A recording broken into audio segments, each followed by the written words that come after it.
दोस्तों, आज हम तपोवन के शिव पर्वत के और सारे पर्वतों के दर्शन करके अब गौमुख होते हुए अपनी यात्रा गंगोत्री की तरफ शुरू कर रहे हैं। ये हमारे देखिए पीछे टेंट हैं और ये सारी रुकने की स्थान है जो कि लोगों ने वहाँ पर अरेंज कर रखे हैं। इन्हीं टेंटों में लोग आके रुकते हैं और ये सारे टेंट नीचे से जिस भी आप ट्रैकर के साथ जाते हैं उसका पोर्टर लेके आता है, लगाता है और फिर उखाड़ के ले जाता है। यहाँ का रास्ता बोल्डर पे चलना, एक एक कदम फूंक के रखना और निगाह बिल्कुल चूके नहीं, क्योंकि ये रास्ता टोटल अनइवन है, पहाड़ी है। कोई भी रास्ता ऐसा नहीं है जो बना हुआ हो। आज जो रास्ता बनता है कल वहाँ पे लैंडस्लाइड हो जाती है और हमारे पीछे पे भी आपको ही देखिए यहाँ लैंडस्लाइड होगी, नीचे आई हुई है पीछे हमारे, और बराबर पत्थर गिरते रहते हैं।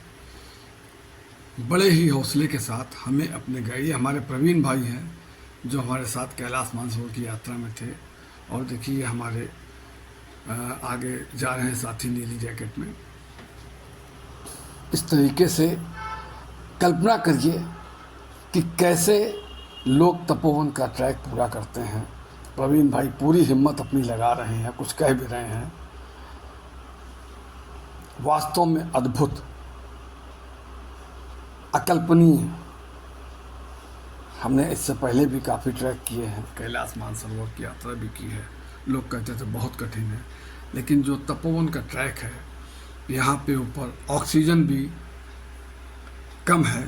दूसरी भाषा में, देसी भाषा में लोग कहते हैं ऑक्सीजन पतली हो जाती है। सांस लेने में दिक्कत तो नहीं मैं कहूँगा, लेकिन हाँ ये है कि आप 5 कदम रुकिए, भोलेनाथ का नाम लीजिए और आगे बढ़ते जाइए। अभी हमारे साथी और भी दिखेंगे। ये हमारा महेश है, ये भी हमारा गाइड है। वहाँ पे एक नियम है कि हर 4 ट्रैकर्स पे एक गाइड गवर्नमेंट की गाइडलाइन से होगा। हम लोग 7 लोग थे, 2 गाइड हमारे साथ हैं और बराबर वो आगे हमसे चल के और रास्ते के बारे में इंडिकेट करते हैं कि आप दाएं से आइए, बाएं से आइए। देखिए दूर दूर से लोग दिखाई दे रहे हैं और हम तो सोच ही नहीं सकते हैं कि कैसे लोग यहाँ आके ट्रैक करते हैं। मैं 65 साल का हूँ। बहुत ख्वाहिश थी, भोलेनाथ ने पूरा साथ दिया है। ट्रैक के हर कदम पे, हर पग पे उन्होंने हमारा हौसला, हमारी ताकत, हमारे जज्बे को बरकरार रखा है। और यहाँ पे एक चीज़ विशेष मैं बताना चाहूँगा, आप देख रहे होंगे कि हेलमेट बहुत कंपलसरी है, क्योंकि ऊपर से पत्थर छोटे और बड़े गिरते रहते हैं। इनके साथ कोई ऐसा अगर मौका आता है तो हेलमेट आपकी सुरक्षा के लिए बहुत ज़रूरी है। और ये आपकी तपोवन की ट्रैक गाइडलाइंस में गवर्नमेंट के द्वारा निर्धारित और स्ट्रिक्ट गाइडलाइन है कि आपको तपोवन ट्रैक के दौरान हेलमेट को जरूर लगाना है। अपनी सुरक्षा अपने हाथ।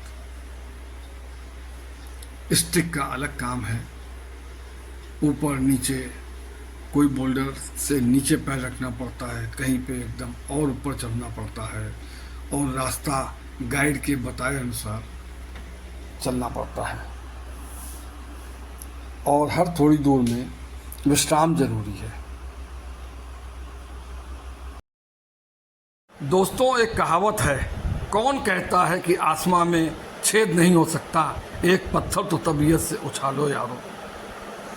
एक ये प्रयास, एक छोटा सा प्रयास, जिसकी वजह से हम आज सब लोग एक टीम में, एक ग्रुप के साथ एकत्रित हैं और ट्रैक कर रहे हैं, फन कर रहे हैं, एक दूसरे से चैट कर रहे हैं। और इसके साथ ही साथ ये हमारे कुणाल भाई हैं, और ये देखिए ये हमारे ट्रैक के गाइड हैं, मेन गाइड हैं, ये है मिस्टर नीरज। और एक्चुअली मैं इनके नाम में थोड़ा कंफ्यूज हूँ, तो मैं इन्हें नीरज कह के बुला रहा हूँ।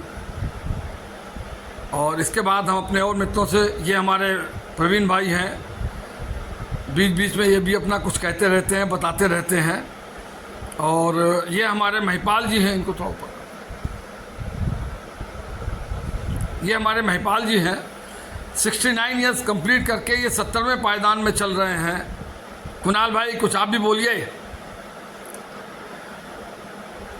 नीरज भाई ये अपनी पत्नी के साथ आए हुए हैं, मैं अभी देख नहीं पा रहा हूँ मिसाइल कहाँ है, दिख नहीं रही, ने उसका भी एक थोड़ा सा क्लिप पूरा दिखे तो लगे कि हाँ भाई वो भी साथ में ही है हमारे।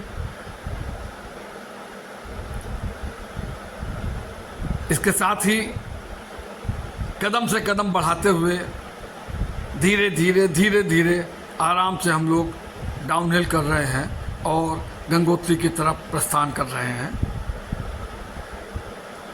और बहुत जल्दी हम आपसे गंगोत्री मंदिर में मिलेंगे।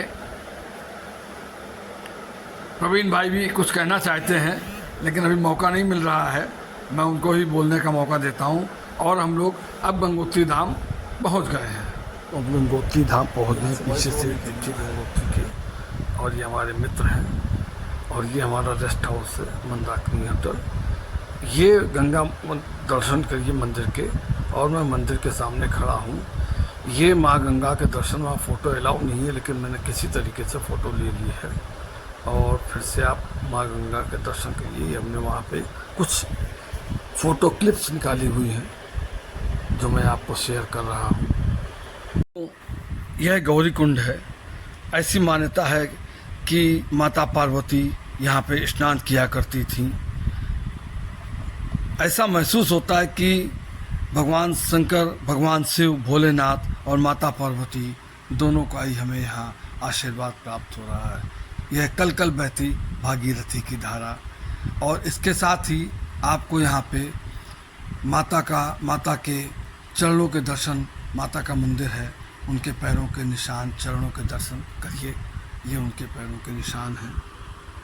यह गौरी कुंड के पास ही एक मंदिर बना हुआ है, मंदिर के प्रांगण में। और एक बार हम फिर से आपको माता के चरणों के दर्शन करा रहे हैं और सुखद अनुभूति प्राप्त कीजिए। कल कल बहती भागीरथी की धारा, कितना तेज प्रचंड प्रबल प्रवाह है कि जिसकी कल्पना नहीं की जा सकती है। यह पानी काफ़ी ऊपर तक आ जाता है और बर्फ़ भी पिघलती है।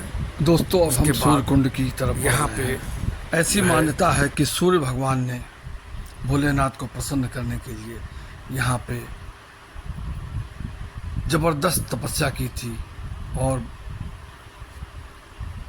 यहाँ पर अगर आप सुबह आते हैं तो यहाँ पे आपको सूर्य की किरणों और पानी के संगम के साथ एक खूबसूरत इंद्रधनुष देखने को मिलेगा। यह है सूर्य कुंड। उसी तपस्या की वजह से इस जगह का नाम सूर्य कुंड पड़ा। दोस्तों अब हम चल रहे हैं पांडव गुफा की ओर। ऐसा कहा जाता है कि पांडव ने अज्ञातवास के समय यहाँ पे आके निवास किया था। यह पांडव गुफा है और यहाँ पे एक बाबा जी रहते हैं, कई साधु संत रहते हैं और तपस्या करते हैं। उनसे मुझे आशीर्वाद प्राप्त करने का अवसर मिला। यह पिछले 20 वर्षों से वहाँ पर तपस्या कर रहे हैं। प्रवीण भाई भी हमारे साथ थे, उनको भी आशीर्वाद मिला। इसके साथ ही हम लोगों की वापसी की यात्रा टीम के साथ एक फाइनल लुक और शिव पर्वत के दर्शन फिर से एक बार करते हुए हम लोग अपनी यात्रा और देखिए विलक्षण प्रतिभा देखिए। साक्षात भोलेनाथ शिव पर्वत से हम लोगों को विदा कर रहे हैं। और दोस्तों हमारा ब्लॉग आपको अच्छा लगा तो इसे लाइक और सब्सक्राइब करके इस सीनियर सिटीजन का हौसला बढ़ाइए। धन्यवाद मित्रों।